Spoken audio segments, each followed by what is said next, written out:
Vážení učitelé, rodiče, hosté, milí žáci. Je to až k neuvěření, že od té doby, co jsme na tuto školu nastoupili, jako neskušení prvňáčci, uběhlo již 9 let.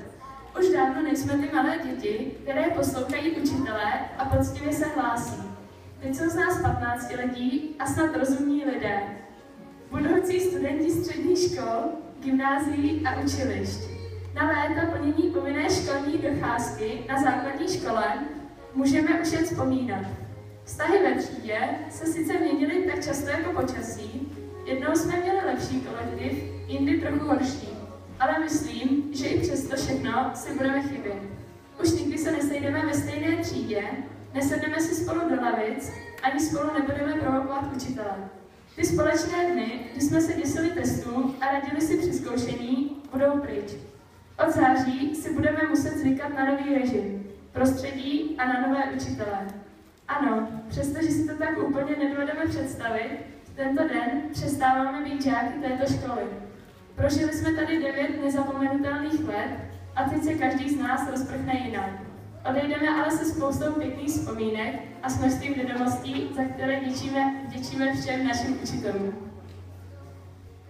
Asi stejně jako v ostatních třídách nebyly naše vztahy s nimi ideální. Čím jsme byli starší, tím se nám více věcí nelíbilo, protože jsme dávali najevo své názory a odmítali pracovat. Přesto jsme rádi, že byli naši učitelé, že to s námi vydrželi, i když to dalo někdy zabrat, a že nás těch 9 let vedli, pomáhali nám na cestě plné propasti plných číslic, historických dat, překážek z písmen a louží chemických látek. A nabídli nám pomoc, když jsme si s něčím nevěděli rady. Přejeme vám pevné nervy s dalšími nezbednými žáky, kteří nás vystřídají. Časem pochopíme, že jste nám nedávali testy jenom kvůli pomstě za vyrušování o hodinách, že jste nám 5 nedávali jenom pro nic a nic a že všechno, co jste udělali, bylo pro nás vlastně dobré. Zbývá už jen chvíle, než se rozloučíme a naše jména už nebudou na seznamu žáků této školy. Někteří se ještě vrátí, ale když se už budeme na všechno dívat úplně jinak. Očima studenta střední školy, gymnázia nebo učiliště. Očima bývalého žáka, který tady prožil 9 let svého života. A teď už zbývá jen jediné. Děkujeme.